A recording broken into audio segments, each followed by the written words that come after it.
हज़रत आमना फरमाती हैं कि जब नबी करीम सल्लल्लाहु अलैहि वसल्लम मेरे रहम में आए तो जब मैं घर से निकला करती थी तो जो भी पत्थर मेरे पाँव के नीचे आता था वो मुंह हो जाता था। हवा का एक झोंका आता था और मैं देखती तो दर्द झुक जाते थे। और फिर जब मैं कुएं में जाता था पानी लेने के लिए तो ज़मज़म का पानी यूं ऊपर आता था और मुझे सलाम करता। और कुरैश की औरतें कहती थी, ए आमना रुक जाए जरा, आपकी वजह से पानी लेना आसान हो जाता है। फिर मुझे थामती, मुझे रोकती कि जरा रुक जाओ, हम भी पानी लें। और फिर फरमाती, जब मैं धूप में चलती थी बादल का टुकड़ा आता था और मेरे सर पे साया करता था। और जब मैं पानी लेने जाती थी मुझसे ऐसे खुशबू आती थी, लुआब से खुशबू, पसीने से खुशबू। तो औरतें कहती थी कि आमना तुम तो बेवा हो, तुम इतनी कीमती खुशबू कहाँ से लाती हो? तो वो फरमाती, ये मेरा कोई कमाल नहीं है, मेरे पेट में जो अल्लाह की अमानत है ये इसका कमाल है। यानी उनको पता था कि मेरे पेट में कौन है। उनको उनकी अजमत का पता था कि वो कौन है, वो कोई आम शख्सियत नहीं है। उनको एहसास था, ऐसे ख्वाब आ रहे थे और ऐसा कुछ हो रहा था, लिहाजा वो भी तैयार थी क्योंकि वो नबी की माँ थी। वो नबी की माँ थी, वो आम हस्ती नहीं थी। लिहाजा उनके दिल को अल्लाह ने ऐसा ठहराया था, उनको इतनी अजमत बख्शी थी, इसीलिए तो बेवा कर दिया था उनको, ताकि लगाव अल्लाह से हो, तमाम तक तवज्जुहात का मरकज अल्लाह हो। जब रोए तो अल्लाह के लिए रोए।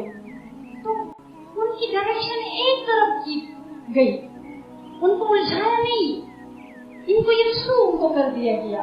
पर चूंकि अल्लाह के रसूल उनके यहाँ तशरीफ है। हज़रत आमना फरमाती है, जब वो हालत पेश आई जो आम तौर पर पेंस होती है, तो कहती है जब मुझे पेंस हुई तो उस वक्त मैं अकेली थी। ये बात में हज़रत शिफा रज़ियल्लाहु ताला अन्हा तशरीफ लाई, जो हज़रत अब्दुर्रहमान बिन औफ की वालिदा थी, वो बाद में तशरीफ लाई, लेकिन पहले वो अकेली थी। हज़रत अब्दुल मुत्तलिब बैतुल्लाह का तवाफ कर रहे थे और वो अल्लाह से दुआ मांग रहे थे, या अल्लाह मेरे एक लाडले बेटे थे, मेरे सारे बच्चों में मुझे महबूब और अजीज थे, आपने उनको बहुत जवानी में अपने पास बुला लिया, जो 18 साल की उम्र में अपने पास बुला लिया, अपना प्यारा बना दिया।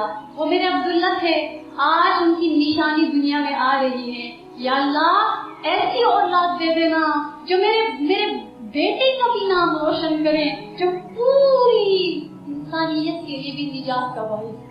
अल्लाह ऐसा बच्चा दे देना जिसके ऊपर फख्र कर सके। और ये दुआओं में है। और फिर पीछे हजरत आमना फरमाती हैं कि फिर ऐसा हुआ कि एकदम से कुछ खवातीन आई, बड़ा उनका कद था, यानी बड़े बड़े उनके कद थे, और वो अंदर आई।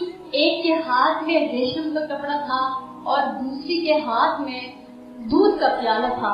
तो एक मुझे पीछे से रेशम मेरी पीठ के साथ लगा के मुझे उठाया, और दूसरे ने मेरे सामने बैठकर मेरे पेट के ऊपर हाथ फेरा और मुझे दूध का प्याला दिया। और मैंने जब पिया, मुझे पहले अजीब खौफ, ऐसी आवाजें आ रही थी जिससे मुझे खौफ लायक था, लेकिन जब वो मैंने दूध पिया तो मेरा खौफ जाता रहा।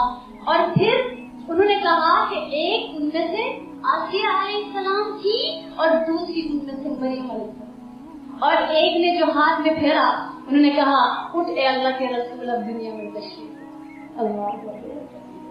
उसके बाद कहते हैं और भी औरतें थी, कहती हैं ये तो जन्नत की हूरें हैं और ये इकराम के लिए ये हमारे साथ आई है, अल्लाह रब्बुल इज्जत ने हमें भेजा है। और फिर फरमाती है, उसी हालत में अजीम से अजीम तर आवाजें मुझे सुनाई दे रही थी जिससे मेरा खौफ बढ़ जाता था। उसी हालत में मैंने जमीन और आसमान के साथ एक फर्श बिछता हुआ देखा, और जमीन और आसमान के दरमियान में बड़े लोग खड़े थे, उनके हाथ में चांदी के चिराग थे।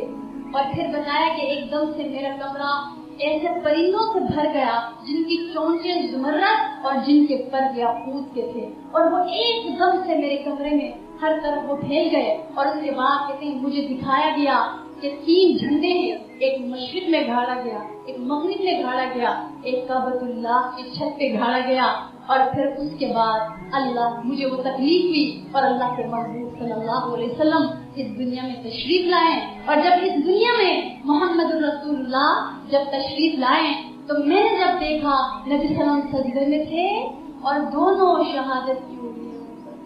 اللہ اکبر کبیرہ۔